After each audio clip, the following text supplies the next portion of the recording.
بسم الله الرحمن الرحيم.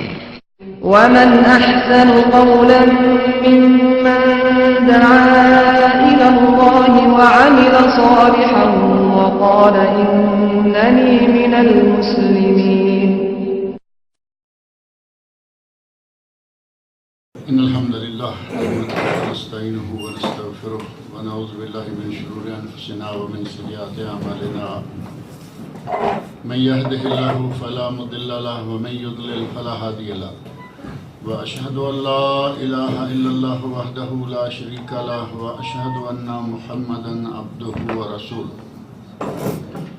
أما بعد فإن خير الحديث كتاب الله وخير الهدي هدي محمد صلى الله عليه وسلم وشر الأمور محدثاتها وكل محدثة بدعة وكل بدعة ضلالة وكل ضلالة في النار. رب اشرح لي صدري ويسر لي أمري واحلل عقدة من لساني يفقهوا قولي. رب أعوذ بك من همزات الشياطين وأعوذ بك رب أن يحضرون. أعوذ بالله السميع العليم من الشيطان الرجيم. له مقاليد السماوات والأرض يبسط الرزق لمن يشاء ويقدر إنه بكل شيء عليم. شرع لكم من الدين ما وصى به نوحا والذي أوحينا إليك وما وصينا به إبراهيم وموسى وعيسى أن أقيموا الدين ولا تتفرقوا فيه. كبر على المشركين ما تدعوهم إليه الله يجتبي إليه من يشاء ويهدي إليه من ينيب.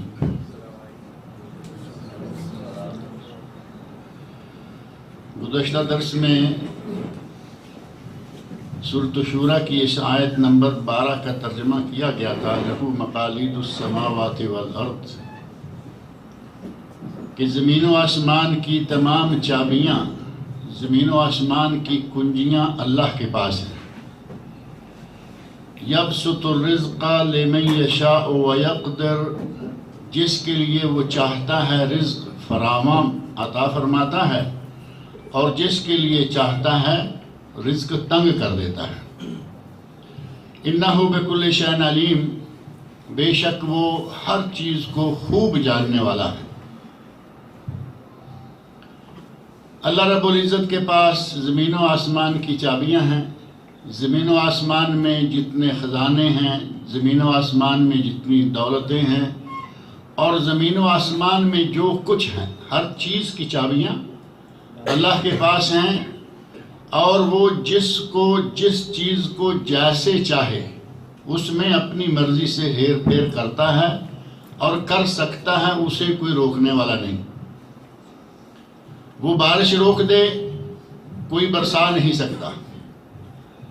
وہ موسم کو ٹھنڈا کر دے، کوئی اس موسم کو گرم نہیں کر سکتا. اور کسی جگہ سے کوئی چیز وہ اٹھا دے تو اسے کوئی روک نہیں سکتا. اور اگر کسی جگہ پر وہ آگ لگا دے تو اسے دنیا کی کوئی طاقت بجھا نہیں سکتی. اور جس لگی ہوئی آگ کو وہ ختم کرنا چاہے، وہاں آگ کی تپش اپنا کام نہیں کر سکتی. ہر چیز کی چابیاں اس کے ہاتھ میں ہیں. اسرائیل میں آگ لگی ہوئی ہے، دنیا بھر بنانے کی کوششیں، بجھانے کی کوششیں کر رہی ہے، آگ نہیں بجھ رہی. جب تک اللہ نہیں چاہے گا وہ نہیں بجھے گی. ابراہیم خلیل علیہ السلام کے لیے نمرود اور اس کی قوم نے آگ جلائی.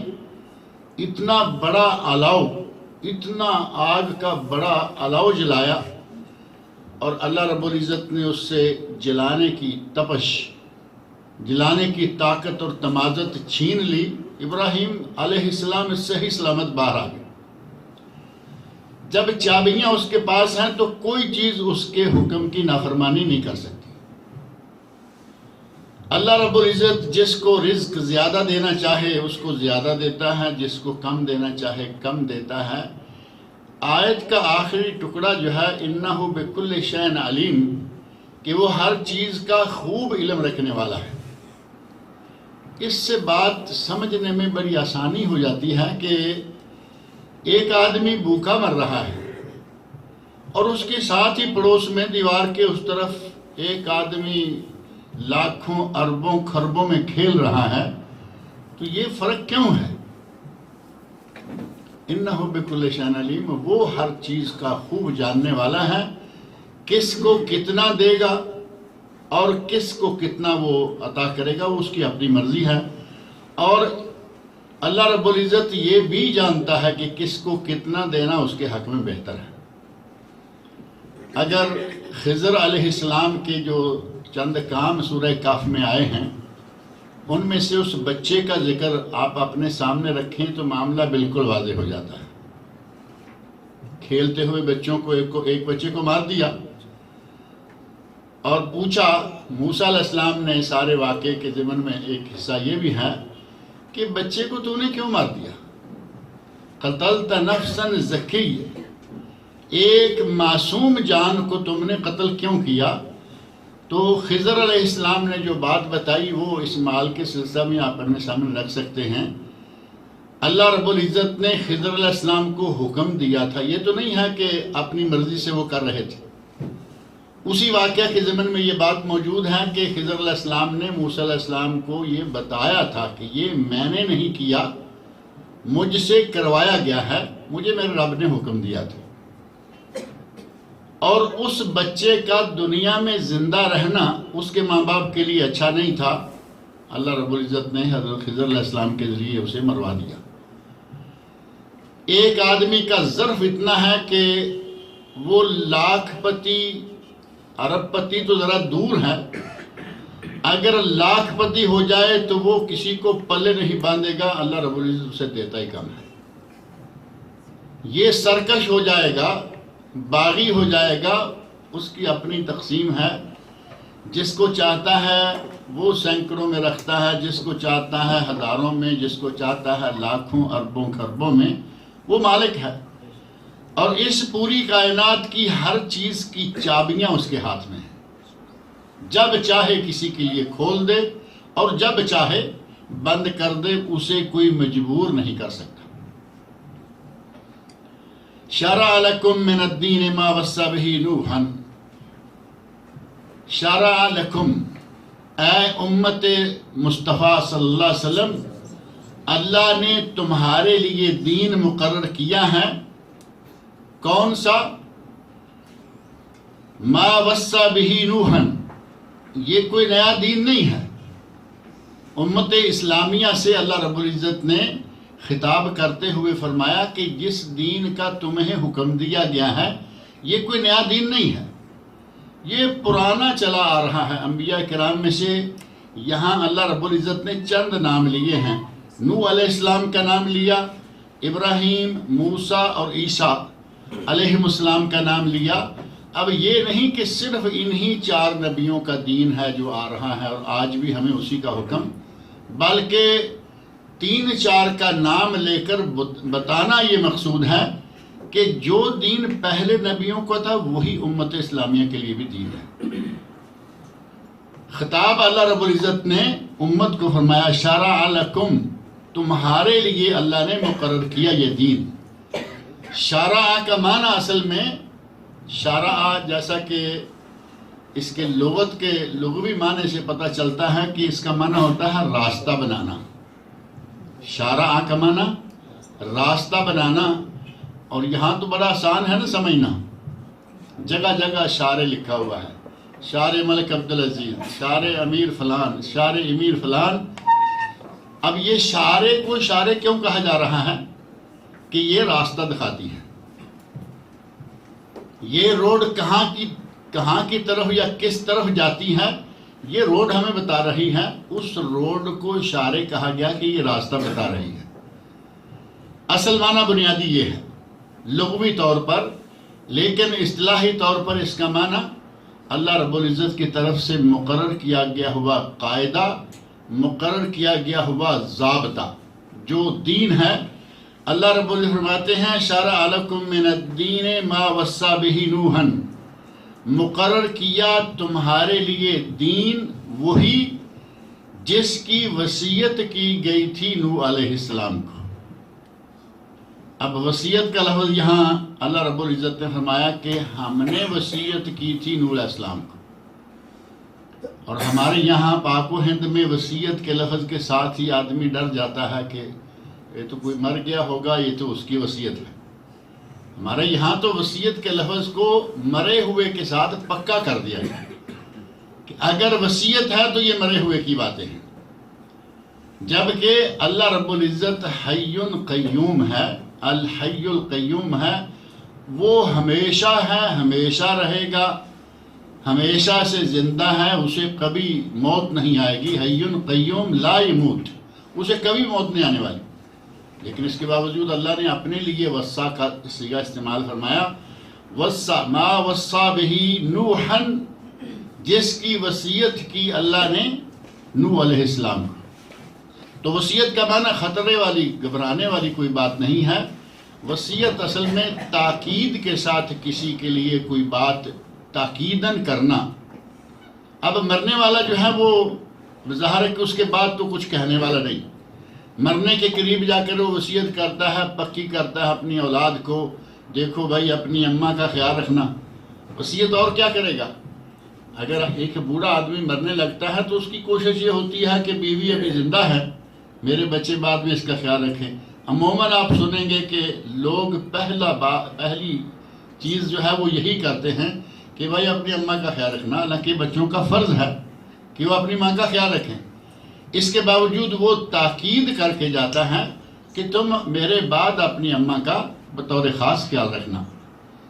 تو وصیت سے گھبرانے والی کوئی ایسی چیز نہیں ہے کہ آدمی کہے کہ وصیت تو یہ اللہ رب العزت نے اپنے لیے ایک جگہ نہیں، یہ لفظ جا بجا استعمال فرمایا۔ یہاں فرمایا کہ اللہ رب العزت نے تمہارے لیے وہی دین مقرر کیا اور اسی کی وصیت کی جو کہ نوح علیہ السلام کو کی، اور اسی بات کو اللہ رب العزت نے قرآن کریم سورۃ المائدہ میں بھی ارشاد فرمایا۔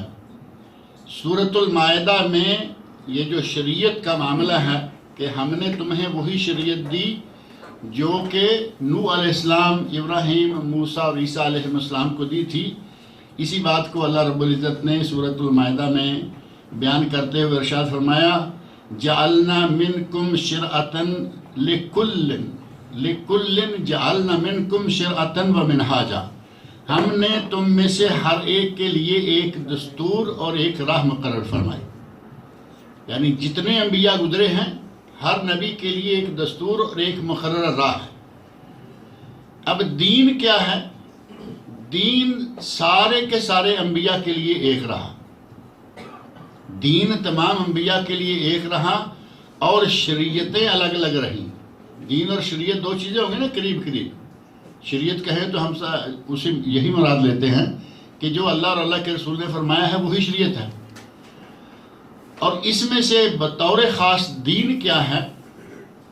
دین ہے اللہ کی ذات پر ایمان لانا، اللہ کی ذات پر ایمان لانا، اس کی توحید پر ایمان لانا، نبیوں پر ایمان لانا، اور جو نبی موجود ہے اس نبی کی اطاعت کرنا۔ اور اس کے علاوہ نبی کے ذریعے اللہ نے جو شریعت ہمیں عطا فرمائی ہو یا کسی امت کو عطا فرمائی ہو، اس شریعت پر چلنا، یہ ارکان ہیں، دین کے بنیادیں ہیں۔ اللہ کی ذات پر ایمان، اللہ کی توحید، نبی پر ایمان اور شریعت پر عمل، یہ چار چیزیں بنیاد کس چیز کی ہیں؟ دین کی۔ دین میں یہ چاروں چیزیں موجود ہیں، چاروں یہ بنیاد ہیں۔ اللہ رب العزت نے فرمایا لِكُلٍّ جَعَلْنَا مِنْكُمْ شِرْعَةً وَمِنْهَاجًا، ہم نے تمام انبیاء میں سے سب کے لیے، ہم نے تم سب کے لیے ایک دستور اور ایک راہ مقرر کی ہے۔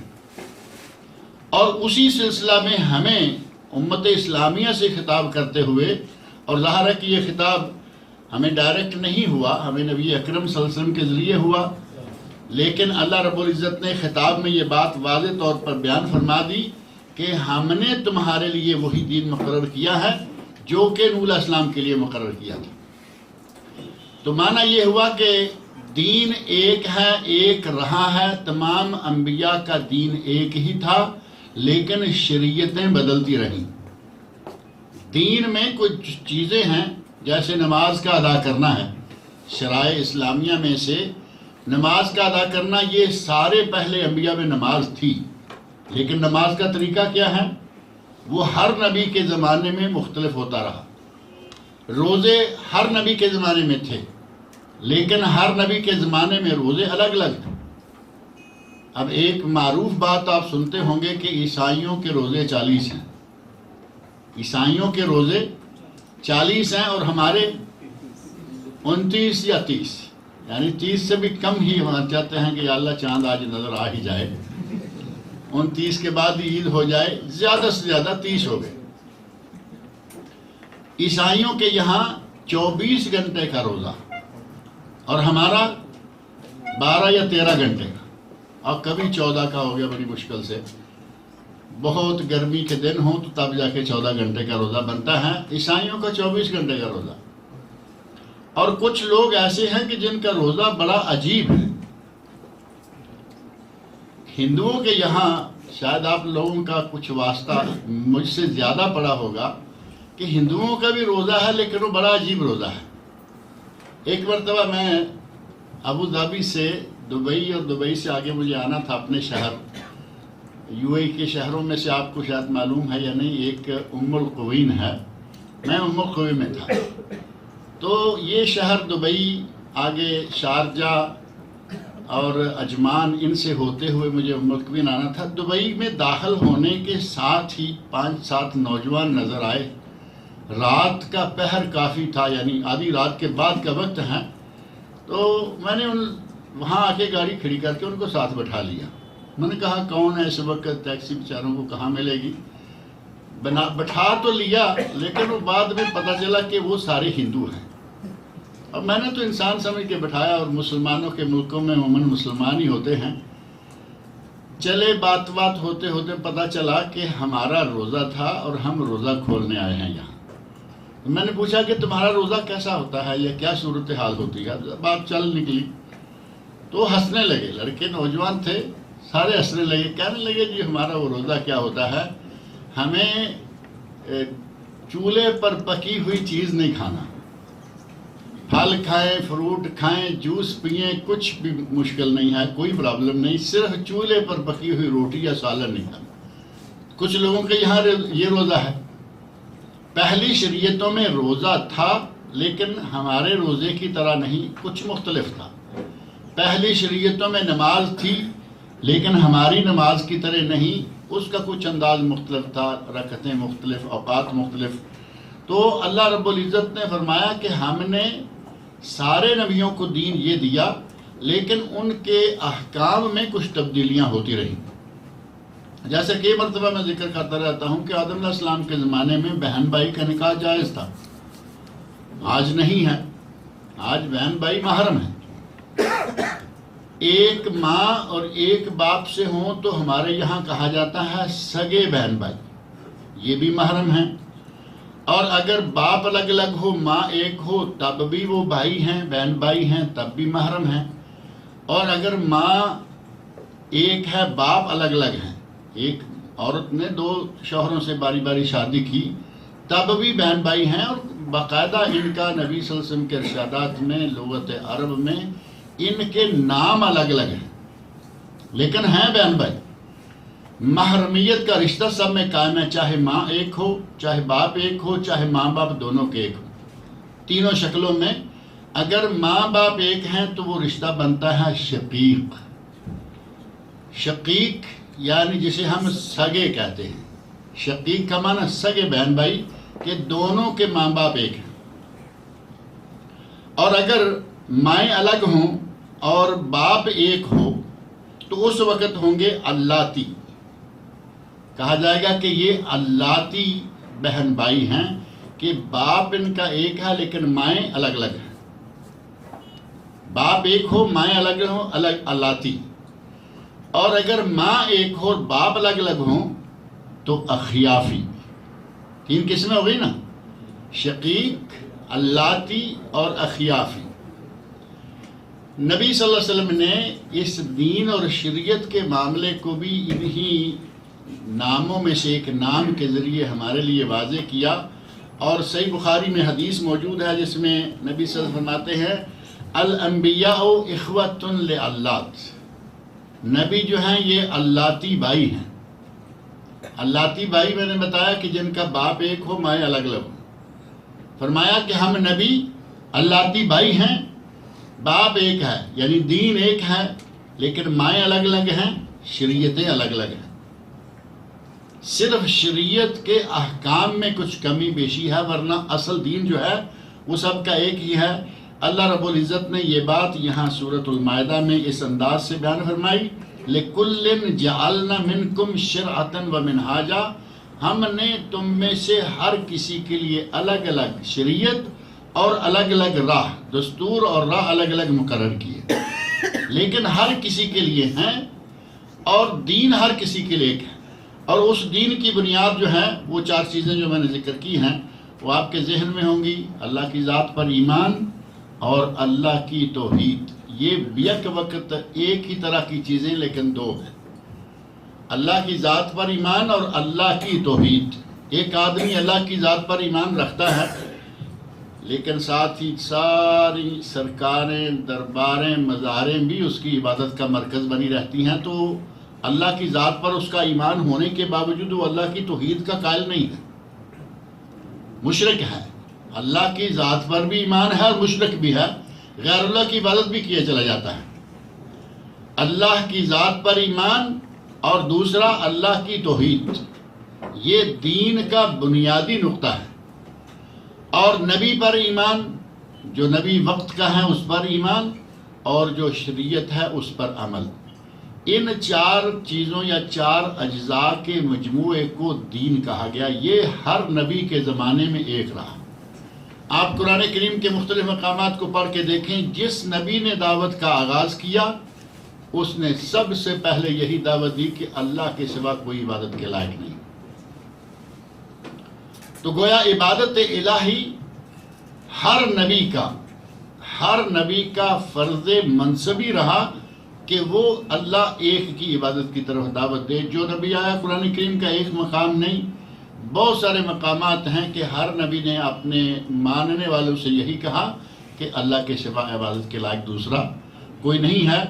گویا کہ اللہ رب العزت نے ہمیں فرمایا کہ تمہارے لیے میں نے دین وہی مقرر کیا ہے جو پہلے انبیاء، اور ان میں سے چار نام لیے، صرف نوح علیہ السلام کا، ابراہیم علیہ السلام کا، موسیٰ علیہ السلام کا اور عیسیٰ علیہ السلام کا، لیکن مراد یہ ہے کہ سارے نبیوں کا دین ایک ہی رہا، اور میں نے تمہیں بھی اسی دین پر چلنے کا حکم دیا ہے۔ فرمایا شرع علیکم من الدین ما وصی بہ نوحا والذی اوحینا الیک، اور والذی اوحینا الیک وہی دین ہے جو ہم نے اے میرے نبی آپ کی طرف بھی وحی کیا ہے۔ پہلے پوری امت کو خطاب کیا کہ یہ دین وہی ہے جو پہلے سارے نبیوں کا رہا، اور پھر چونکہ وحی کی بات آئی تو وہ امت کو تو وحی ہوتی نہیں، امت کو تو وحی ہوتی نہیں، کیونکہ وحی تو نبی کو ہوگی۔ دین کی بات آئی تو کہا تم سب کے لیے دین وہی مقرر کیا جو پہلے نبیوں کا، اور جیسے ہی وحی کی بات آئی فوراً مفرد کا صیغہ والذی اوحینا الیک، الیکم نہیں کہا۔ وہی دین جس کی وحی ہم نے تمہیں کی ہے، اور تمہیں یا تمہاری طرف وحی بھیجی ہے مراد نبی اکرم صلی اللہ علیہ وسلم۔ وما وصینا بہ، اور جس کا تاکیدی حکم دیا ہم نے ابراہیم علیہ السلام کو، موسیٰ علیہ السلام کو اور عیسیٰ علیہ السلام کو، یعنی ہم نے پہلے ان سارے نبیوں کو بھی اسی کا تاکیدی حکم دیا تھا کہ اسی دین کو نافذ کرنا ہے، اسی دین کو قائم کرنا ہے۔ ان اقیم الدین، کہ تم دین کو قائم کرو۔ ہم نے پہلے ان انبیاء کو یہی حکم دیا کہ دین کو قائم کرو، ولا تتفرقوا فیہ، اور اس میں تفرقہ نہ ڈالو۔ دین کو اس کو قائم کرو اور اس میں کوئی تفرقہ نہ ڈالو۔ اب دین کو قائم کرنا جو ہے وہ کیا ہے؟ میں اگر اپنے لیے نماز پڑھتا رہوں، اپنے لیے کچھ نہ کچھ کرتا رہوں، تو یہ اقامت دین نہیں ہوتا۔ اقامت دین تب ہوگی کہ میں خود بھی کروں اور جہاں تک میرا بس چلتا ہے وہاں تک میں یہ کام کرواؤں. جہاں تک میرا بس ہے. اب ظاہر ہے کہ لا یکلف اللہ نفسا الا وسعہا، اللہ کسی کو اس کی طاقت سے زیادہ بوجھ نہیں ڈالتا، کسی پر اس کی طاقت سے زیادہ بوجھ نہیں ڈالتا. نبی اکرم صلی اللہ علیہ وسلم نے اس سلسلہ میں ہمیں بہت آسانی کے ساتھ بات سمجھا دی. من رعا، صحیح مسلم میں حدیث موجود ہے، من رعا منکم منکرا فلیغیرہ بیدہ، تم میں سے جو شخص کوئی برائی دیکھے اپنے ہاتھ سے روکے. اب اپنے ہاتھ سے روکنے کا دائرہ جو ہے وہ مختصر سا ہوتا ہے. میرے آپ کے لیے اپنے ہاتھ سے روکنے کا دائرہ کہاں تک ہے؟ بیوی، بچے. اگر کوئی سمجھدار ہے تو اپنے والدین کو بھی اچھے طریقے سے وہ دعوت دے سکتا ہے. اب والدین پر زور تو نہیں ہوتا، لیکن اچھے بچے اپنے والدین کو صحیح دین پہ لے آتے ہیں، لاتے آ رہے ہیں اور آج تک آ رہے ہیں. آج تک کئی لوگ ہیں مسلمان پہلے ہوتے ہیں، بعد میں بیوی بچے مسلمان ہو گئے، بعد میں ماں باپ کو بھی مسلمان کر لیں. تو اس کا معنی یہ ہوا کہ ان پہ زور تو نہیں، لیکن اچھے طریقے سے وہ انہیں بھی اپنے اس دین اسلام میں لے آئے. سب سے پہلا درجہ جو ہے اس سلسلہ میں وہ ہوتا ہے اپنے گھر والوں کا. زور تو بیوی پہ بھی نہیں چلتا، کیا خیال ہے؟ یا چلتا ہے؟ اللہ رب العزت نے الرجال قوامون علی النساء کہا ہے کہ مرد عورتوں پر قوام ہے، مرد عورتوں پر قوام ہے. اور دوسری جگہ اللہ رب العزت نے فرمایا وَلَهُنَّ مِثْلُ الَّذِي عَلَيْهِنَّ بِالْمَعْرُوفِ وَلِلرِّجَالِ عَلَيْهِنَّ دَرَجَةٌ، عورتوں کے بھی وہی حقوق ہیں جو کہ مردوں کے ہیں معروف طریقہ سے. وَلِلرِّجَالِ عَلَيْهِنَّ دَرَجَةٌ، لیکن مردوں کا ایک درجہ زیادہ ہے. اب یہ دو جگہ ہو گئی، الرجال قوامون علی النساء، مرد عورتوں پر قوام ہیں، اور یہاں فرمایا حقوق فرائض دونوں کے ایک جیسے ہیں، لیکن مردوں کو اللہ رب العزت نے ایک درجہ زیادہ دیا ہے. اور ایک درجہ زیادہ کافی ہے، گھر کے معاملات کو چلانے کے لیے یہ ایک درجہ بہت ہے. اس اعتبار سے یہ کہا جا سکتا ہے کہ گھر کی حکومت جو ہے وہ اصل حکومت تو شوہر کے ہاتھ میں ہے.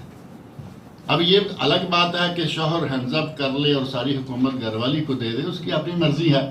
اور آج کل زیادہ تر یہی مروج ہے. گھر والی کو پرائم منسٹر کہا جاتا ہے، کبھی کبھی ہوم منسٹر کہتے ہیں اور کبھی پرائم منسٹر ہوتا ہے. اب پرائم منسٹر، ہوم منسٹر جو موجودہ حکومتیں ہیں جس میں صدارتی نظام نہیں ہوتا، نظام دو ہے نا، پارلیمانی نظام اور صدارتی نظام. صدارتی نظام میں صدر کے ہاتھ میں ہر چیز ہوتی ہے، لیکن آج کل صدارتی نظام ہمارے ملکوں میں نہیں ہے، پارلیمانی ہے. اور پارلیمانی نظام میں سارا کچھ جو ہے وہ کس کے ہاتھ میں ہوتا ہے؟ جو پرائم منسٹر اس کے ہاتھ میں، اور اس کے بعد جو انٹیریئر منسٹر ہے، وزیر داخلہ. ہم نے خود سب کو وزیر داخلہ بنا دیا اور خود آرام سے بیٹھ گئے کہ جو کرنا ہے وہ گھر والی کرتی رہے گی. لیکن اللہ رب العزت نے درجہ مرد کو ایک زیادہ دیا ہے. سب سے پہلا کام بیوی بچوں دونوں کا، یہ جملہ چونکہ عموماً اکٹھے شمار ہوتا ہے کہ بیوی بچوں کو سب سے پہلے اپنی دعوت کا پیغام پہنچاؤ، اور ساتھ ہی والدین کو، اور اس کے بعد دوست احباب ہیں، پڑوسی ہیں. فرمایا من رعا منکم منکرا فلیغیرہ بیدہ، اگر کوئی برائی کو دیکھے تو اپنے ہاتھ سے قوت بازو سے اس برائی کو روکے. فَإِن لَّمْ يَسْتَطِعْ فَبِلِسَانِهِ، اگر وہ ہاتھ سے نہیں روک سکتا. اب اپنے گھر والوں پہ تو چلو ہاتھ بھی چلا لیا، باہر تو کوئی نہیں ہاتھ چلانے دیتا نا. اب کیا کرے؟ فَلْيُغَيِّرْهُ بِلِسَانِهِ، تو ایسی شکل میں وہ اپنی زبان سے لوگوں کو یہ غلط ہے یہ صحیح ہے، کم از کم اپنی زبان سے تو لوگوں کو دعوت دے. فَإِن لَّمْ يَسْتَطِعْ، اور اگر زبان سے بھی دعوت نہیں دے سکتا، نبی اکرم صلی اللہ علیہ وسلم نے اللہ رب العزت کی ہدایت کے مطابق معاملے کو بالکل ہمارے لیے آسان کر دیا اور نکھار دیا کہ سب سے پہلا کام یہ ہے کہ اپنی قوت بازو سے برائی کو روکو. قوت بازو کام نہیں دے رہی تو پھر زبان سے روکو، زبان بھی نہیں کام دے رہی۔ اب میرا خیال ہے زبان کا کام تو بہت کم جگہ ایسی ہوگی جہاں زبان نہ چل سکتی ہو۔ آپ سے بڑا ہے، آپ بڑے احترام کے ساتھ اسے کہہ سکتے ہیں کہ بھئی یہ غلط ہے، یہ صحیح ہے۔ اپنے کسی خاندان کے بڑے کو کہیں، اپنے آفس کے بڑے کو کہیں، زبان سے تو آسانی سے کہا جا سکتا۔ اور خاص طور پر اگر آپ زبان سے کہیں اور اچھے انداز سے کہیں، اللہ رب العزت نے قرآن کریم میں فرمایا نا، ادعو الی سبیل ربک بالحکمہ والموعظۃ الحسنہ، لوگوں کو اپنے رب کی سبیل کی طرف، یعنی لوگوں کو اللہ کی طرف، لوگوں کو دین کی طرف دعوت دو، بالحکمہ، حکمت اور دانائی کے ساتھ، والموعظۃ الحسنہ، اور نیک خیر خواہی کے ساتھ۔ اگر دل میں خیر خواہی ہے لیکن اسلوب صحیح نہیں ہے، دل میں تو خیر خواہی ہے کہ میں اس کو برائی سے روکوں، لیکن اسلوب بڑا سخت ہے، ڈنڈا مارنے والا اصول جو ہوتا ہے۔ اب کسی غیر آدمی کو آپ دین سکھانا چاہیں اور چاہیں کہ اس کو ڈنڈے سے دین سکھاؤں، تو کیا وہ ڈنڈے سے سیکھے گا؟ وہ کہے گا پھر تم بڑے مولوی گھر میں رہو۔ سیدھی سی بات ہے کہ تم بڑے مسئلے بیان کرتے ہو، خود چلو، عمل کرو۔ اور اگر آپ اسلوب بھی صحیح کر لیں اور دل میں خیر خواہی بھی ہے اس آدمی کے لیے، انشاءاللہ وہ بات کو مانے گا، سمجھے گا۔ سب سے پہلا کام بہت تھوڑے سے حلقے میں ہوتا ہے، اپنے ہاتھ سے، قوت بازو سے برائی کو روکنا۔ اقامت دین کا سلسلہ جو ہے وہ اسی طرح آگے بڑھتا چلا جائے گا۔ پہلے اپنے گھر والوں کو جہاں تک عزیزوں رشتہ داروں میں بات چلتی ہے، بنتی ہے، وہاں تک، اور پھر زبان کے ساتھ جہاں تک آپ کی بات پہنچ سکتی ہے زبان کے ساتھ پہنچائیں۔ اور اگر کہیں زبان چلانے کی ہمت بھی نہ رہی ہو، اب ظاہر ہے کہ کبھی ایسا بھی ہو سکتا ہے کہ آپ کو معلوم ہے کہ ہمارا مینیجر، ہمارا پریزیڈنٹ، ہمارا فلان جو کمپنی کا، دفتر کا یا کسی بھی ادارے کا کوئی ہے، وہ ایسی بات زبانی بھی سن کے ایسا ہوتا ہے جیسے اس کو آگ لگ گئی، کوئی نقصان پہنچا دے گا۔ کئی لوگوں کے ہاتھ میں اختیارات ہوتے ہیں اور وہ اپنے اختیارات کو لے کر فرعون بنے بیٹھے ہوتے ہیں، وہ ایسے لگتا ہے کہ دنیا میں اور کوئی ہے ہی نہیں۔ اگر ایسے آدمی سے واسطہ پڑ جائے تو وہاں تو میرا خیال ہے زبان چلانا بھی مشکل ہو جاتا ہے۔ ہمیں اللہ رب العزت نے وہاں بھی اپنے آپ کو بچا کے رکھنے کی اجازت دی ہے۔ فَإِن لَّمْ يَسْتَطِعْ فَبِقَلْبِهِ، اگر زبان سے بھی نہیں کہہ سکتا، سامنا اتنا ہی فرعون ہے یا فرعون بنا بیٹھا ہے، تو زبان سے بھی اس کے نہ کہو، لیکن اس کے اس فعل کو برا تو سمجھو، کم از کم دل سے تو اس فعل کو برا سمجھو جو شریعت کے خلاف۔ اگر دل سے بھی برا نہ سمجھے، زبان سے بھی نہ کہے، ہاتھ سے قوت بازو بھی استعمال نہ کرے، تو پھر کیا سمجھتے ہیں کہ وہ مومن رہے گا؟ نبی صلی اللہ علیہ وسلم نے یہ 3 مرتبے، 3 درجے بیان فرمائے نا آپ نے، قوت بازو سے، زبان سے، دل سے۔ دل والی بات کے بعد آپ نے فرمایا وَذَلِكَ أَضْعَفُ الْإِيمَانِ، یہ ایمان کا سب سے کمزور ترین درجہ ہے۔ اور اگر یہ بھی نہیں، دل میں نفرت بھی نہیں ہوتی برائی کے خلاف، تو سمجھیں کہ ایمان سے پلہ خالی ہے، ایمان سے پہلو بالکل ہی تہی دست ہو چکا ہے۔ اقامت دین کے لیے ضروری ہے کہ جو دین کی بنیادی چیزیں ہیں انہیں جہاں تک کسی کا بس چلتا ہے وہ قائم کروائے، اپنے گھر والوں کو توحید سکھلائے، اپنے گھر والوں کو اللہ کی ذات پر ایمان لانا سکھلائے، اپنے گھر والوں کو نبی صلی اللہ علیہ وسلم پر ایمان لانا سکھلائے، اپنے گھر والوں کو شریعت بتائے اور اس پر عمل کروائے۔ اور اگر کسی کو اللہ توفیق دے اور وہ کوئی بہت اچھے عہدے پر فائز ہو جائیں، تو ان کے لیے اللہ رب العزت نے جو ڈیوٹی مقرر کی ہے، اس ڈیوٹی کا ذکر اللہ رب العزت نے سورۃ الحج میں فرمایا ہے۔ سورۃ الحج کی آیت نمبر 41 میں اللہ نے ارشاد فرمایا الذین ان مکناہم فی الارض، وہ لوگ کہ اگر ہم انہیں زمین میں جگہ دے دیں، ان مکناہم، زمین میں اقتدار دے دیں، زمین میں اختیار دے دیں، زمین میں حکومت دے دیں۔ حکومت بھی تو ظاہر ہے کہ کچھ لوگوں کی تھوڑے علاقے پر حکومت ہے، کچھ کی بڑے پر، کچھ کی پورے ملک پر. الذین ان مکناہم فی الارض، جنہیں ہم، یہ وہ لوگ ہیں کہ انہیں اگر ہم زمین میں اقتدار و اختیار دے دیں تو یہ کیا کریں گے؟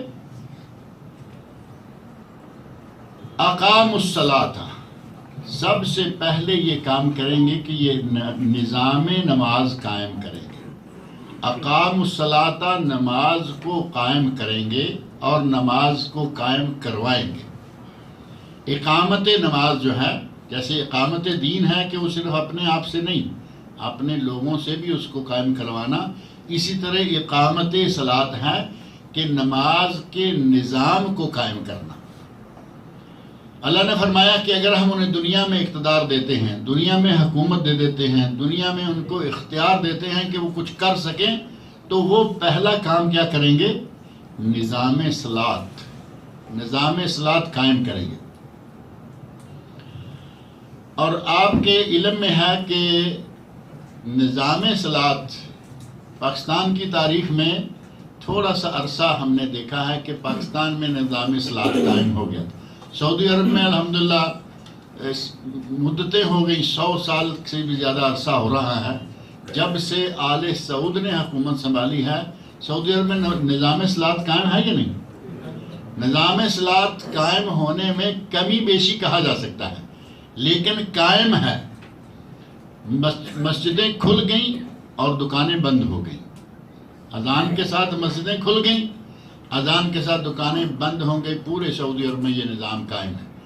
اب ایک آدمی نماز نہیں پڑھتا تو وہ تو کبھی بھی ایسا نہیں ہوا کہ ہر آدمی کے پیچھے حکومت بھاگے گی اور اس کو لائے گی. اگر دکان کھول کے بیٹھا رہے، حکومت اس کو نہیں چھوڑے گی. دکان میں اندر لائٹیں بند کر دیں، یا جیسے ابھی یہ پردہ ہے اس طرف سے تو ہٹا دیا گیا، اگر یہ پردہ بھی ایسے ڈال دیں اور باہر کا دروازہ جو ہے اس پہ وہ کلوز لکھ دیتے ہیں. وہ ایک ہی بورڈ چھوٹا سا بنا ہوا ہے، اوپن اور کلوز، ایک طرف اوپن، ایک ڈور پہ اس کو گھما دیا، اس پہ لکھ دیا کلوز باہر کی طرف، پردے کھینچ دیے اور اندر آدمی بیٹھا. حکومت کیا کہے گی؟ حکومت گھروں میں گھس گھس کے نہیں نکالے گی. آؤ، نبی صلی اللہ علیہ وسلم نے خواہش ظاہر فرمائی تھی کہ میرا جی چاہتا ہے کہ میں ایک لوگوں کی جماعت ساتھ لوں اور ان کو کہوں کہ لکڑیوں کے گٹھے اکٹھے کر کے لے کے آئے اور ان لوگوں کے گھروں کو جلا دوں جو لوگ نماز میں شامل نہیں ہوتے. لیکن آپ نے یہ کام کیا نہیں. خواہش ظاہر فرمائی اور نہ کرنے کے لیے آپ نے ایک باقاعدہ حجت اور ایک دلیل بھی دی کہ مجھے معلوم ہے گھروں میں بچے بھی ہیں اور عورتیں بھی ہیں. اگر بچے عورتیں نہ ہوں تو میں یہ کروں. لیکن آپ نے کیا نہیں. حکومت جو ہے اس کی اپنی پھر حدود ہیں. حکومت نے اعلان کر دیا دکانیں بند کر دو، کاروبار بند کر دو، مسجد میں آؤ، اور آپ نے اپنا پردہ گرایا اور اندر اپنا ہی کام کرتے رہے، جو آپ کا جی چاہا کرتے رہے. ہم نے بہت سارے ایسے لوگوں کے بارے میں سنا، حتیٰ کہ بعض لوگوں کو دیکھنے کا بھی اتفاق ہوا کہ اب یہ کہاں جا رہے ہیں. اذان ہوئی، دکان لاک کر دی، کاروبار بند ہو گیا، مسجد اس طرف ہے اور یہ اس طرف جا رہے ہیں. اس کا کیا معنی ہوا؟ کیونکہ اس طرف گھر ہے یا رہائش ہے، جو روم ہے، کچھ بھی کہیں، وہ 15 سے 20 منٹ 25 منٹ اذان اور جماعت کے درمیان عرصہ ہوتا ہے، اور 10 منٹ نماز کے لگا لیں، سارے آدھا گھنٹہ ہو گیا. وہ کیا کریں گے؟ اس آدھے گھنٹے میں گھر میں جا کے چائے پی رہے ہیں، کھانا کھا رہے ہیں، وہ ان کو ریفریشمنٹ کا ٹائم مل جائے گا. گورنمنٹ کا کوئی قصور ہے اس میں؟ گورنمنٹ نے ایک اچھا اعلان کیا ہوا تھا، اقامت نماز یا اقامت صلاۃ، کہ جب اذان ہو دکانیں بند کر دو. انہوں نے چور دروازہ بنا لیا، دکانیں تو بند کر دی لیکن گھر کھول لیے، اور گھروں پہ حملہ نبی صلی اللہ علیہ وسلم نے بھی نہیں کروایا. خواہش کی لیکن یہ کام کروایا نہیں کہ گھروں کو آگ لگوا دی جائے، گھروں سے گھسیٹ کے لوگوں کو لایا جائے. لیکن آپ نے یہ کیا. صحابہ کرام کہتے ہیں کہ ہم اگر کسی کو چند دن یا کچھ عرصہ جماعت سے غائب سمجھتے تو ہمیں خطرہ ہو جاتا کہ وہ آدمی کہیں منافق تو نہیں ہو گیا. صحابہ کرام نے اپنے اندر یہ ایک معیار بنایا ہوا تھا کہ اگر آدمی مومن ہے، صحیح ہے، تو وہ مسجد میں آ رہا ہے، اور اگر کوئی ایک دو دن نہ آتا مسجد میں تو لوگ باقاعدہ نبی صلی اللہ علیہ وسلم خود اور آپ کے صحابہ ایک دوسرے سے پوچھ تاچھ کرتے کہ بھائی فلاں کو کیا ہوا. پتہ چلتا کہ وہ بیمار ہے، عیادت کے لیے جاتے، مزاج پرسی کے لیے جاتے. لیکن آج کس کی مزاج پرسی کریں گے؟ کس کس کا گھر جائیں گے؟ آج تو پورے محلے میں اگر 150 گھر ہے تو مسجد میں آپ کو 10-15 نمازی ملیں گے. کس کس گھر میں کوئی عیادت کی جائے؟ کوئی پرواہ نہیں کسی کو رہی. اقامت نماز یہ حکومت کا فرض ہے، اور اللہ نے اس کا باقاعدہ حکم دیا اور فرمایا الذین ان مکناہم اقاموا الصلاۃ. اگر ہم الذین ان مکناہم فی الارض، اگر ہم انہیں زمین میں اختیار و اقتدار دیں تو وہ اقامت نماز کا نظام قائم کریں. اور یقین جانیں کہ 10-15 دن ضیاء الحق کے زمانہ میں، جنرل ضیاء الحق کے زمانہ میں پاکستان میں دفتروں میں مسجدیں، کمپنیوں میں مسجدیں، فیکٹریوں میں مسجدیں بن گئیں، اذانیں، نمازیں شروع ہو گئیں، اور بہت اہتمام کیا جانے لگا. اور سرکاری طور پر لباس بھی انگریزوں کا لباس چھوڑ کر کچھ اسلامی رنگ اختیار کیا گیا. سلوار قمیض اور یہ جو جیکٹ ٹائپ ہوتی ہے بازوؤں کے بغیر، واسکٹ، اور کہیں شیروانی. یہ 2 لباس سے کوئی بھی آپ کو ان دنوں میں آفیسر ملتا تو اسی لباس میں ہوتا. وہ انگریزوں والا 3 پیس اور ٹائی وائی یہ وہ چیزیں نہیں تھیں. ابھی معمولی سا اسلامی رنگ شروع ہوا، لیکن کچھ لوگوں کو رنگ پسند نہیں آیا. وہ بادشاہ کو ہی اڑا دیا. وہ بیچارے کا فضا میں طیارہ جو ہے وہ پھوڑ دیا گیا. ظاہر ہے کہ جس طرح کے لوگ ہوں اس طرح کے حاکم آ جاتے ہیں. اس کے بعد فوری طور پر پھر وہی نہ مسلح نظر آتا ہے، نہ مسجد نظر آتی ہے، اور نہ اقامت نماز کا سلسلہ جس انداز سے ہونا چاہیے وہ بھی ختم ہو گیا. سعودی عرب میں یہ موجود ہے، اور بہت سارے ملکوں میں کوشش کی جاتی ہے کہ ہم کوئی فلاحی مملکت، کوئی اسلامی مملکت قائم کریں، لیکن وہ قائم نہیں ہو پا رہی کیونکہ بنیاد ہے نماز، یہاں سے وہ شروع نہیں کرتے، کسی اور جگہ سے شروع کریں گے اور رنگ شروع کریں گے. درمیان میں کئی نئے مفکرین اسلام آ جاتے ہیں، وہ اپنی راہ دکھانے لگتے ہیں کہ یہ ضروری نہیں ہے، یہ ضروری نہیں ہے.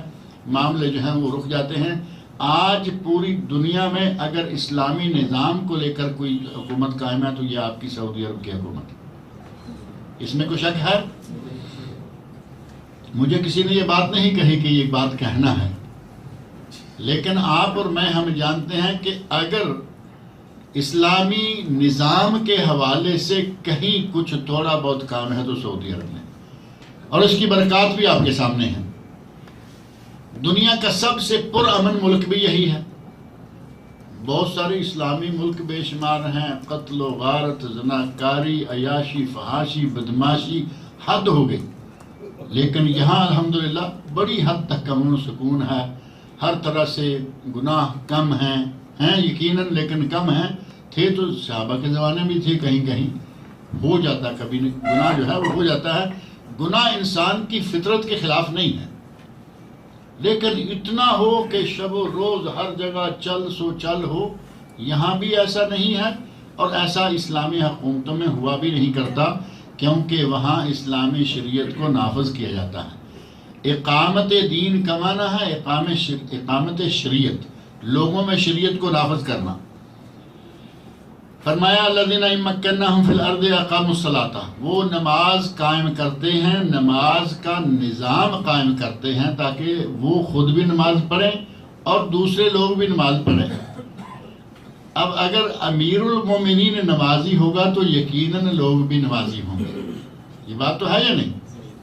الناس علی دین ملوکہم، لوگ اپنے بادشاہوں کے دین پر ہوتے ہیں. بادشاہ مرتد قسم کا ہوگا، بے دین ہوگا، لوگوں میں بے دینی آ جائے گی.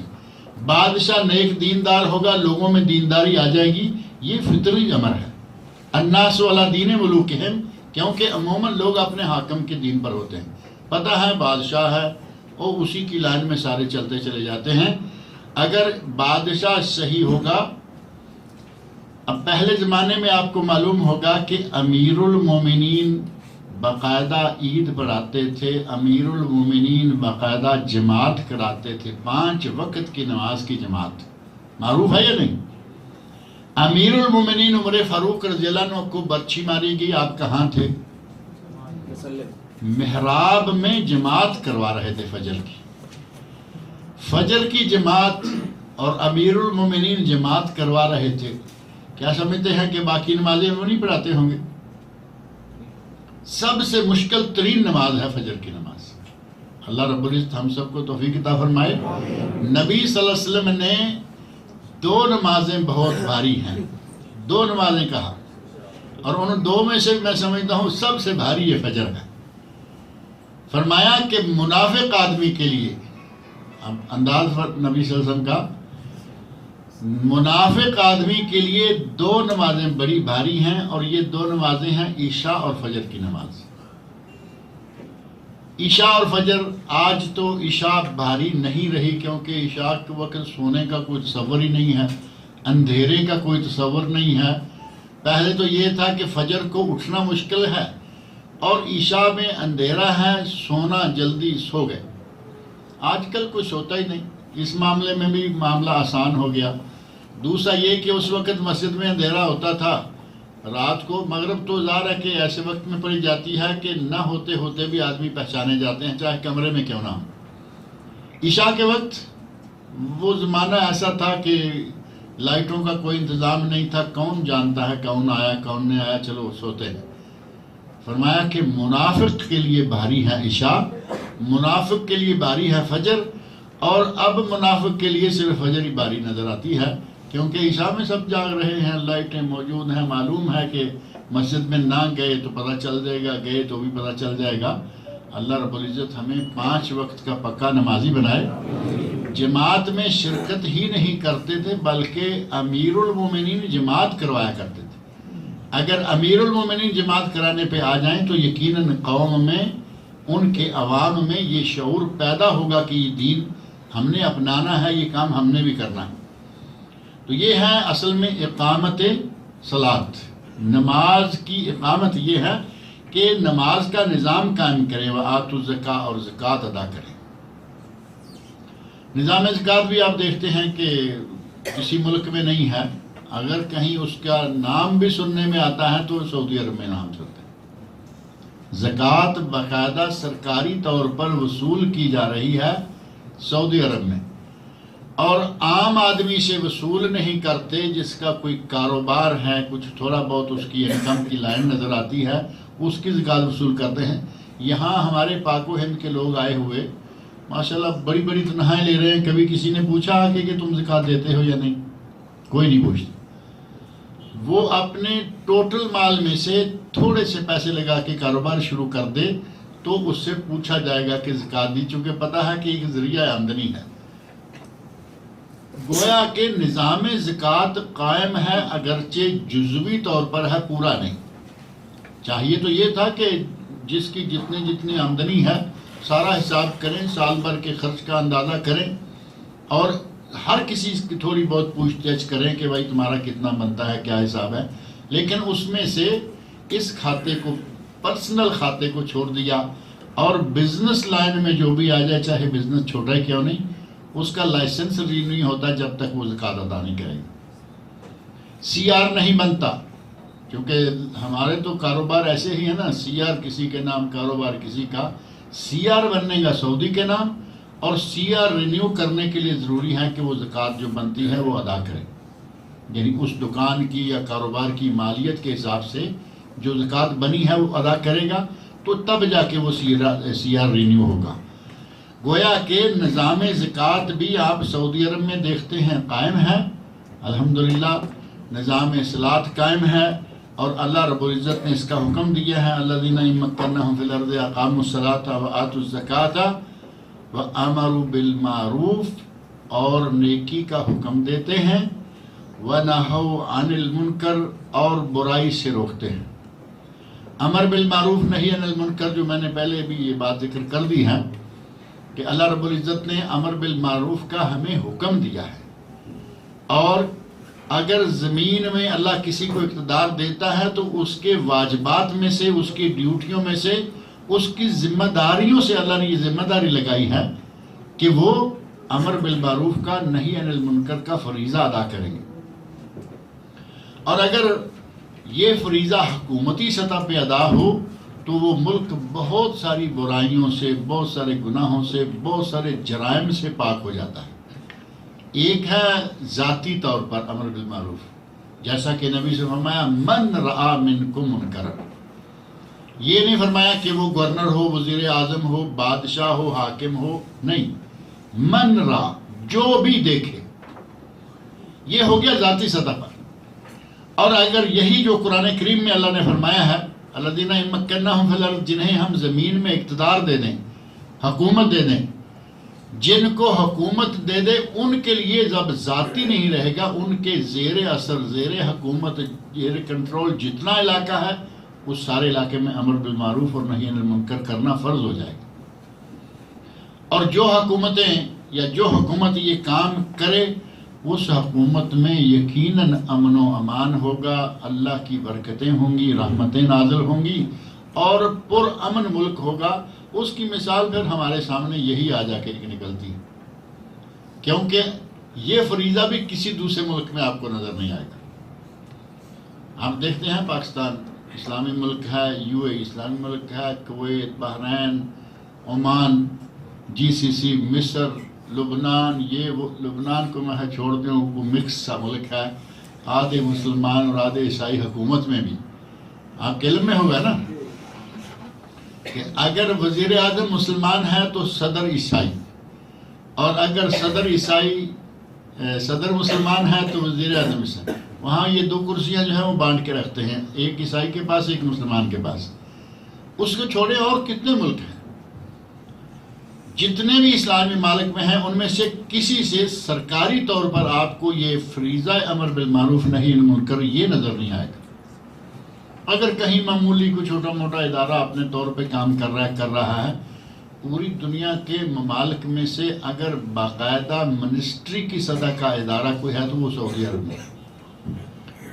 سعودی عرب میں ہیئۃ الامر بالمعروف و نہی عن المنکر اس نام کا ادارہ ہے، جو کہ دوسرے لفظوں میں وزارت امر بالمعروف اور نہی عن المنکر ہے، وزارت اور منسٹری، اور وہ کام کر رہی ہے۔ کسی دور میں کام ٹھنڈا پڑ جاتا ہے اور کسی دور میں کافی تیز ہو جاتا ہے، یہ اپس ڈاؤنز ضرور آتے ہیں لیکن کام چلتا رہتا ہے۔ یہ جو دکانیں بند کرواتے ہیں نماز کے وقت، وہ کون سا ادارہ ہے؟ وہ یہی ادارہ ہے، ہیئۃ الامر بالمعروف والنہی عن المنکر۔ ہم نے اس ادارے کا نام کیا رکھا ہوا ہے؟ ہم کہتے ہیں متوع، ایک ہی نام متوع آ گیا، یہ کام وہ متوع والے، یعنی ایسا لگتا ہے ادارے کو بھی ہم نے وہی نام دے دیا، وہ متوع والے آ گئے۔ ان کے ہاتھ میں ڈنڈا دیکھتے ہی داڑھی والے لوگ ہوتے ہیں سارے، ان کا نام ہی متوع رکھ دیا، جبکہ ان کی گاڑیوں پہ جو سٹیکر لگا ہے وہ بھی لکھا ہے ہیئۃ الامر بالمعروف والنہی۔ اب اتنا لمبا کون پڑھے اور کون بولے متوع؟ ایک ہی لفظ میں ہم ساری منسٹری کا نام سیدھا کر لیتے ہیں۔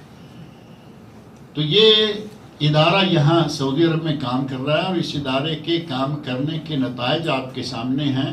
موقع بموقع کسی نہ کسی پارٹی کو پکڑ کے لائے ہوئے ہوتے ہیں، یہ شراب بنا رہے تھے، شراب کی بھٹی چلا رہے تھے، یہ شراب لا رہے تھے، یہ شراب بیچ رہے تھے۔ ایک ادارہ کسٹم والے ہیں جو حدود اور ایئرپورٹس پر ہیں، اور وہ اپنا کام کرتے ہیں، اور جو گھروں میں مختلف باغوں میں، یقین جانے میں چونکہ کورٹ میں بھی ہوں، اس حوالے سے کیس کہاں کہاں سے آ رہے ہیں ان کا بھی پتہ چلتا رہتا ہے۔ کبھی کبھی ایسا ہو رہا ہے کہ کیس باغ سے آ رہا ہے، پودے لگائے ہوئے ہیں مالٹے کے، آموں کے، یہ وہ کے، اور اندر رکھ دیے انہوں نے 2-4 کام کرنے والے، ظاہر ہے کہ 2-4-6 لوگ ہوں گے بڑے باغ میں، اور انہوں نے اس کو شراب کا کارخانہ بنا رکھا ہے۔ لوگوں کی نظروں سے دور تو ہیں ہی ہیں، کیونکہ ہر آدمی تو وہاں جا نہیں سکتا، لیکن حیات الامر بالمعروف والے اپنے طور پر چھان پھٹک میں لگے رہتے ہیں۔ باغوں میں سے پکڑ کے لائے جو کہ شراب کی بھٹیاں چلا رہے، بنا رہے ہیں، بیچ رہے ہیں، اور بیچنے کے لیے یہ جو منرل واٹر والی بوتلیں ہیں یہ استعمال کی جاتی۔ اب وہ اصلی بوتل تو یہاں نہیں لا سکتے نا، یہی خالی بوتلیں جمع کرتے رہتے ہیں، اسی میں بھر بھر کے بیچتے رہتے ہیں۔ لیکن ان کا پکڑ کے لائے جانا، ان پہ باقاعدہ کیس چلایا جانا اور ان کو سزائیں دینا امر بالمعروف نہی عن المنکر کی برکت سے، اور اس کے نتیجے میں ظاہر ہے کہ آج اس علاقے میں پکڑا گیا، اس علاقے میں دوبارہ کب جا کے یہ دوبارہ شروع ہوگی بھٹی توقع نہیں کی جا سکتی۔ لیکن اگر کبھی یہ لوگ نہ رہے، کوئی زمانہ بدلا، تو پھر کہا جا سکتا ہے اس امر بالمعروف اور نہی عن المنکر کے نتیجہ میں ملک میں امن و امان، ملک میں جرائم کی کمی۔ یہ شراب سازی جرم ہے یا نہیں؟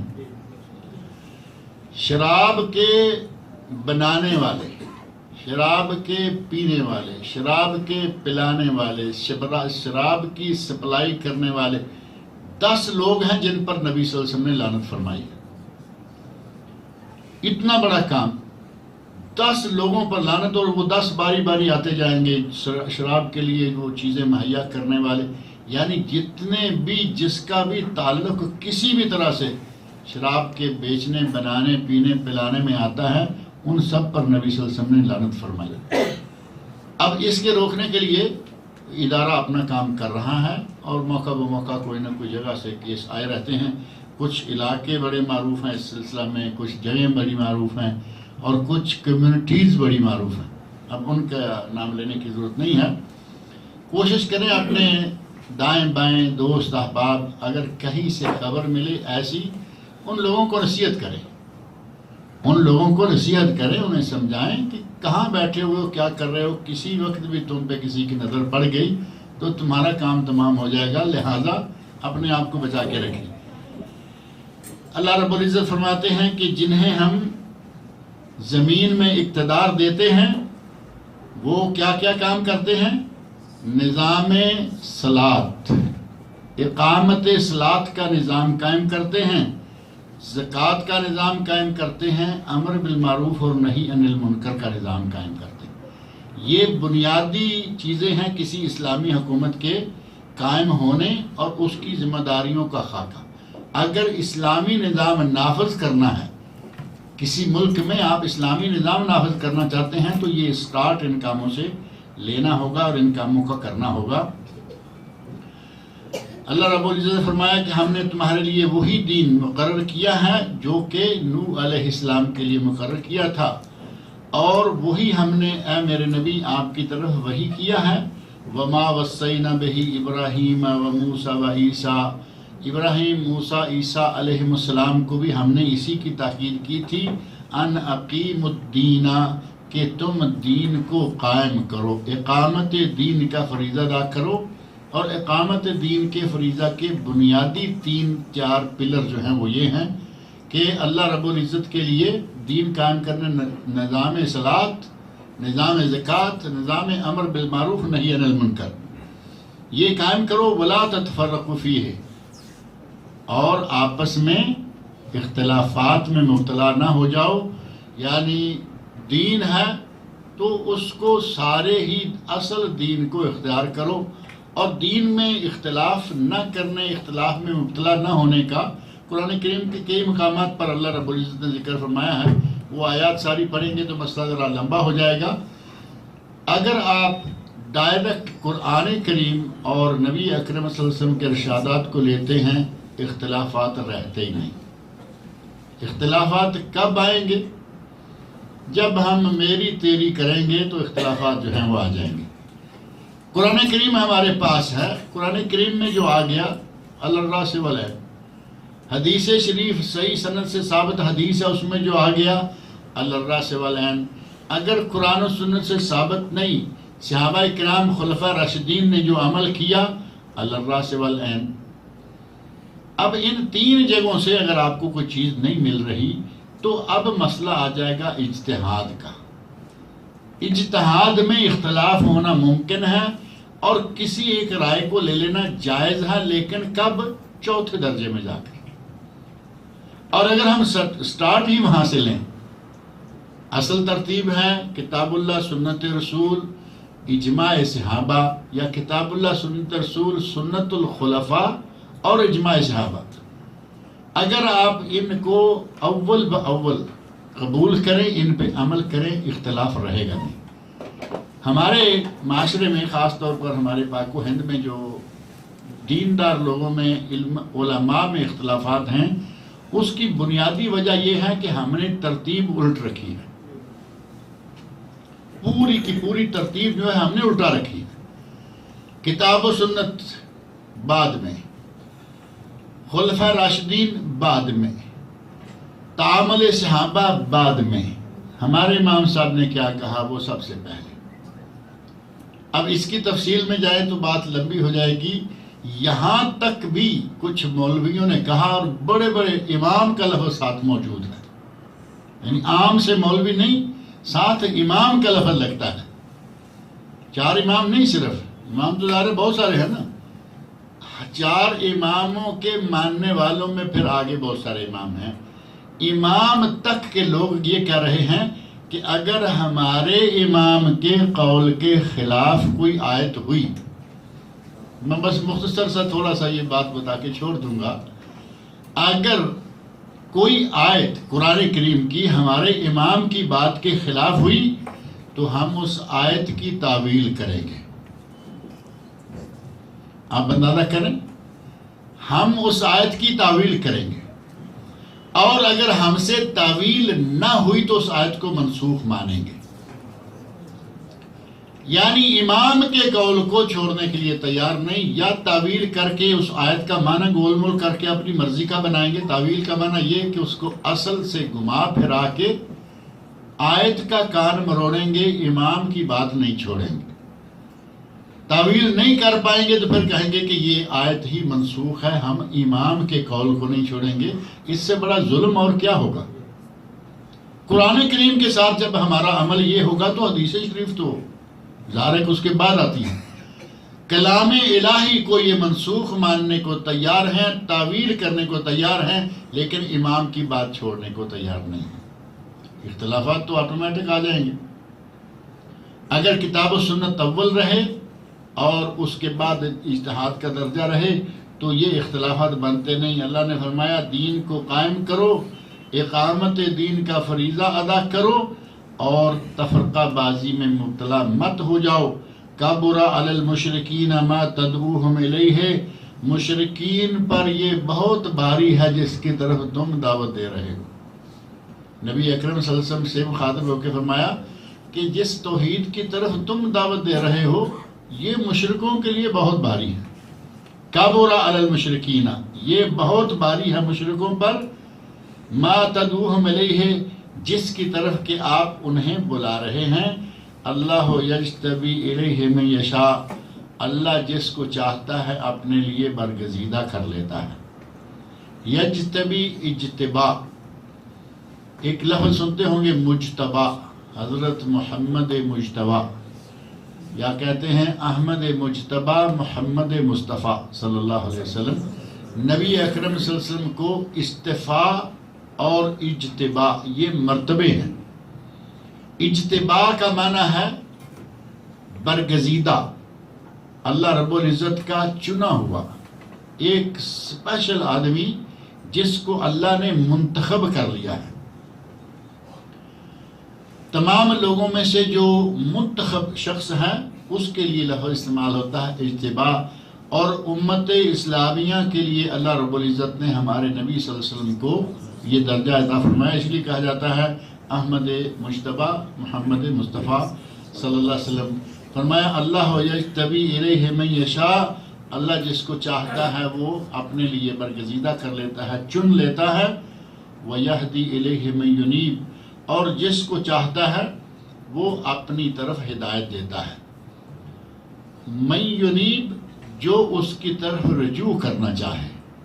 انابا ینیب، انابا کا معنی ہوتا ہے رجوع کرنا، اور منیب تو آپ کو معلوم ہے نام بھی ہے، منیب، ابو منیب تو میرا خیال ہے یہاں بھی بیٹھے ہیں، کہاں ہیں؟ وہ سامنے بھی ابو منیبہ ہیں، تو منیب والے نہیں آ جائے میرا خیال ہے۔ بہرحال منیب انابا ینیب سے اس کا معنی ہوتا ہے رجوع کرنا۔ اللہ رب العزت اس کو ہدایت دیتا ہے، یہدی الیہ من ینیب، جو انابت اور رجوع کرے۔ ایک آدمی رجوع ہی نہیں کرتا، توجہ ہی نہیں دیتا، اس کے دل میں خواہش ہی نہیں کچھ سیکھنے کی، تو وہ کیسے سیکھے گا؟ سیکھے گا تو وہ جو دل میں خواہش لے کر تھوڑا وقت نکالے گا، تھوڑی محنت کرے گا، تھوڑا حرکت کرے گا، تو اللہ رب العزت اس کو سکھائے گا۔ جو آدمی رجوع کرے اللہ رب العزت اس کو ہدایت دیتا ہے، وَيَهْدِي إِلَيْهِ مَن يُنِيبُ، اور وہ جو اس کی طرف رجوع کرے اسی کو ہدایت عطا کرتا ہے، اسی کی رہنمائی کرتا ہے۔ اللہ رب العزت مجھے اور آپ سب لوگوں کو قرآن کریم پڑھنے، سننے، سمجھنے اور اس کے احکام پر عمل کرنے کی توفیق عطا فرمائے۔ آگے آیت میں آ رہا ہے وَمَا تَفَرَّقُوا إِلَّا مِن بَعْدِ مَا جَاءَهُمُ الْعِلْمُ بَغْيًا بَيْنَهُمْ، یعنی لوگوں نے جو تفرقہ کیا تو اس کی وجہ کیا ہوئی، تفرقہ میں کیوں مبتلا ہوئے، انشاءاللہ یہ تفصیل اگلے درس میں ذکر کریں گے۔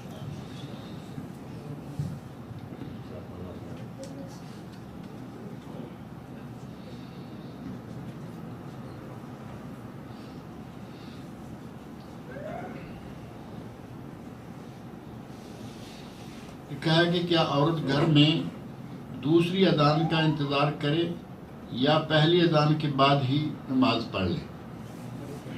اب پہلی اذان 10:30 بجے ہوتی ہے اور ظہر کب ہوتی ہے؟ 11:30 پونے 12۔ اب ظاہر ہے کہ پہلی اذان ہوئی ہے جمعہ کی تیاری کرنے کے لیے، جس نے مسجد میں آنا ہے، اور خواتین نے اگر گھر میں ہی نماز پڑھنی ہے تو ان کو دوسری اذان کا انتظار کرنا چاہیے، کیونکہ دوسری اذان جو ہے وہ جا کے ہوتی ہے ظہر کی اذان کے وقت، اور جماعت جو ہے وہ صحیح وقت پہ ہوتی ہے۔ اور اس کے لیے بھی خواتین کو خاص طور پر چاہیے کہ گھر میں کیلنڈر، ڈائری کوئی نہ کچھ ایسی رہے۔ آج کل تو موبائل میں بہت سارے پروگرام آئے ہوئے ہیں کہ آپ کو بر وقت اذان دے کے بھی بتائیں گے، اقامت کا وقت فٹ کر دیں وہ بھی بتائیں گے۔ عورتیں مسجد کی اذان کی جمعہ کے دن خاص طور پر صرف مسجد کی پابندی نہ کریں، بلکہ ظہر کے نماز کی، اگر انہوں نے مسجد میں نہیں آنا، بعض مسجدیں ہیں جہاں جمعہ ہوتا ہے عورتیں بھی جاتی ہیں، بعض ختم ہو گئی، لیکن اگر مسجد میں نہیں آنا تو انہیں چاہیے کہ وہ ایک کیلنڈر پر انحصار کریں، کیونکہ بعض مسجدیں ایسی ہیں جہاں ظہر سے پہلے جمعہ کی جماعت کروا دی جاتی ہے۔ جمعہ کے لیے ظہر کا وقت طے نہیں ہے، جیسے آپ 10:30 بجے والی اذان ہے وہ نہ ظہر کی، نہ جمعہ کی، نہ کسی کی نظر آتی۔ اسی طرح جیسے ابھی یہاں کہا کہ پہلی اذان کے وقت وہ ظہر کی نماز پڑھ لے یا دوسری کا انتظار کرے، اگر کسی مسجد میں دوسری اذان اور خطبہ حتیٰ کہ جماعت بھی ظہر سے پہلے ہو جائے، اور آپ کے علم میں ہوگا کہ یہاں خبر میں ایک مسجد ہے، بایونیا میں مسجد ہے، اس میں ظہر کی اصل نماز کے وقت سے پہلے سارا جمعہ ختم ہو جاتا ہے، اور ائمہ کے اقوال میں سے ایک قول یہ ہے، لہذا یہ بھی نہیں کہ انہیں بلیم کیا جائے۔ اب اس کے پڑوس میں جو عورتیں ہیں وہ کہیں کہ ہم اس مسجد کے ساتھ نماز پڑھیں، ظہر پڑھنی ہے تو اس کے لیے کیلنڈر، ڈائری یا کوئی موبائل پروگرام ایسا استعمال کریں جس میں اوقات بتائے گئے ہوتے ہیں۔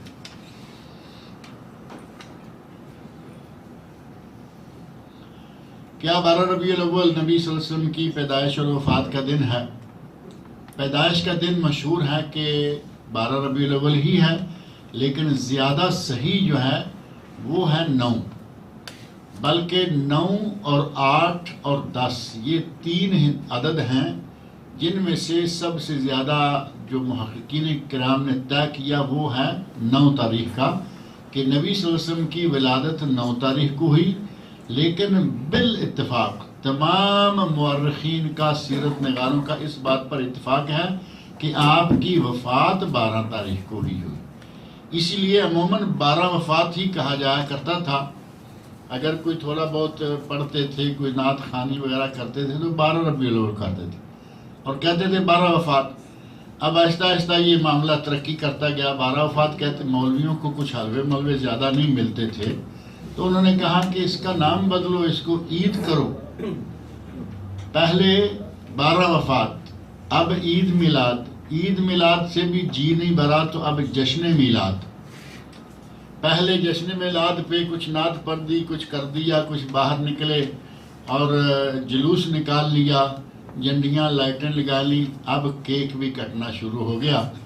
اور پچھلے درس میں بھی شاید میں نے بتایا تھا کہ ایک مولوی نے پچھلے سال ہیپی برتھ ڈے یا رسول اللہ بھی کہہ دیا. یعنی یہ تو سنتے ہی آ رہے تھے، پڑھتے ہی آ رہے تھے کہ عیسائیوں کی دیکھا دیکھی اس کا آغاز کیا گیا. 7ویں صدی میں مظفر الدین کوکبری، صلاح الدین ایوبی کا بہنوئی، عراق کے ایک شہر اربل کا وہ مسئول تھا، گورنر کہہ لیں. یہ 7ویں صدی نے اس نے شروع کی، اور اس کے بعد یہ سلسلہ جو ہے وہ چلتا رہا اور روز بروز بڑھتا رہا. اب ہیپی برتھ ڈے یا رسول اللہ تک آ گیا. اب اگلے سالوں میں پتہ نہیں کیا ہوگا. آج کے جمعہ کے اخبار میں میرا موضوع یہ ہے شائع ہوا جو جدہ والا ہے، اردو نیوز. کیا تہجد کی 2 رکعتیں وتر کی نماز کے فوراً بعد پڑھ سکتے ہیں؟ یہ تہجد کی 2 رکعتیں کیا ہیں؟ نہیں حاجت نہیں، وتر کے بعد. اگر کوئی، میرا خیال سوال شاید یہ ہوگا کہ وتروں کے بعد اگر تہجد پڑھ کے 2 رکعتیں پڑھے تو پڑھ سکتا ہے یا نہیں. تو سحری کے وقت تہجد کے بعد نبی صلی اللہ علیہ وسلم کا وتروں کے بعد 2 رکعتیں بیٹھ کے پڑھنا ثابت ہے. 2 رکعتیں ہم عموماً منع کرتے ہیں نا کہ عشاء کے بعد جب وتر پڑھتے ہو تو بعد میں 2 رکعتیں نہ پڑھو، کیونکہ نبی صلی اللہ علیہ وسلم کا ارشاد ہے اجعلوا آخر صلاتکم باللیل وطرن، اپنی رات کی آخری نماز وتر کو بناؤ. یہ ہے ارشاد رسول صلی اللہ علیہ وسلم. اور عمل رسول سے پتہ چلتا ہے کہ آپ نے وتر کے بعد 2 رکعتیں پڑھی. اور وہ کب پڑھی؟ عشاء کے وقت نہیں، وہ آپ نے تہجد کے وقت پڑھی. اور طویل تہجد اور قیام کے بعد بیٹھ کر، تھک کر بیٹھ کر وہ 2 رکعتیں ادا فرمائیں. ان 2 رکعتوں کا بیٹھ کر ادا فرمانا طویل تہجد کے بعد تھا. اب یہاں 4 فرض پڑھے اور 2 سنت پڑھے اور پھر 2 بیٹھے بیٹھے وہ بھی بیٹھ کے پڑھ لے تو کیا اس نے کیا تیر مارا. پہلے نمبر پر نبی صلی اللہ علیہ وسلم کا حکم ہے کہ وتر کو آخری نماز بناؤ. تو آپ کے ارشاد پر عمل کریں، کیونکہ قاعدہ یہ ہے کہ اگر نبی صلی اللہ علیہ وسلم کا عمل اور قول 2 الگ الگ ہوں تو امت کے لیے قول اولا ہے، کیونکہ ہو سکتا ہے عمل میں نبی صلی اللہ علیہ وسلم کی وہ خصوصیت ہو. قول اور عمل میں آپ ایک مثال یہ بھی دیکھ سکتے ہیں کہ آپ نے ارشاد فرمایا 4 بیویاں کر لو. قرآن میں بھی تو ہے، لیکن نبی صلی اللہ علیہ وسلم نے بھی 4 کی اجازت دی. جب یہ آیت نازل ہوئی تو آپ نے فرمایا جس کے پاس 4 سے زیادہ ہیں وہ زیادہ کو، باقی کو طلاق دو، 4 رکھ لو. اور خود آپ کے پاس 9 بیویاں بیک وقت موجود تھیں. اب قول پہ عمل کریں گے ہم یا عمل کریں گے آپ کے فعل پر؟ قول پر ہوگا نا. وہی معاملہ یہاں بھی لے آئے کہ نبی صلی اللہ علیہ وسلم نے وتر کے بعد نفل نہ پڑھنے کا کہا کہ وتر کو آخری نماز بناؤ، اور خود پڑھے. لہذا ہم آپ کے قول پہ عمل کریں گے. اگر یہی اس سوال سے مراد ہے تو اگر کوئی تہجد کے بعد 2 رکعتیں پڑھتا ہے، تہجد کے وقت وتر پڑھ کے 2 نفل پڑھتا ہے تو کوئی حرج نہیں انشاءاللہ. کیا انٹرسٹ پر سامان خرید سکتے ہیں؟ یہ انٹرسٹ اور آگے کچھ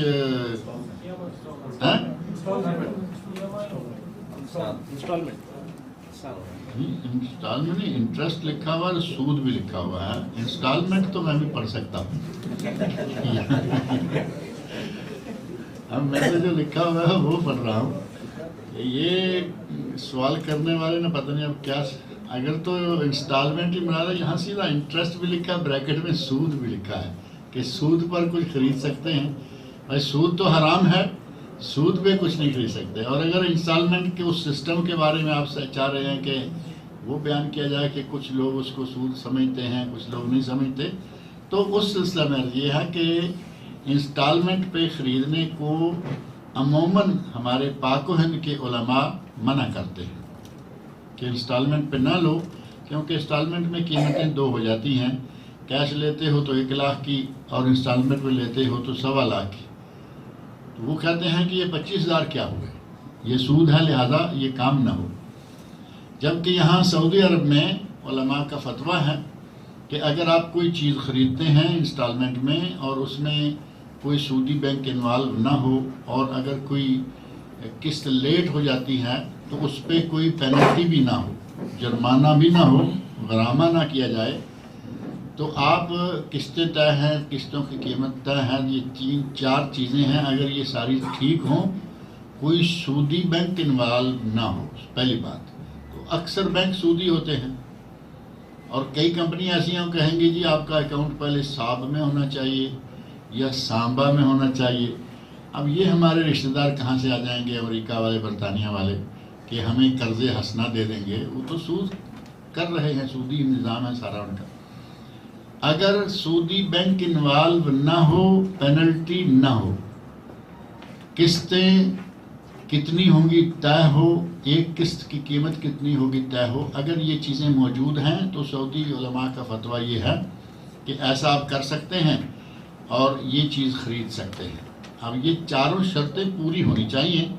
کہیں کوئی پوری ہوتی ہے دوسری نہیں ہوتی، بینک سودی ہے بات ختم ہو گئی، پینلٹی آ گئی تو بھی سود شروع ہو گیا، اور درمیان والی دو تو عموماً جو ہے وہ ہو ہی جاتی ہے. کیا فجر کی نماز 6 بجے پڑھ سکتے ہیں؟ اب یہ 6 ضروری نہیں ہے، 7 لکھیں تاکہ آپ کی ڈیوٹی کا وقت بھی شروع ہو جائے. اللہ تعالیٰ مجھے اور آپ سب لوگوں کو نمازیں بر وقت ادا کرنے کی توفیق عطا فرمائے.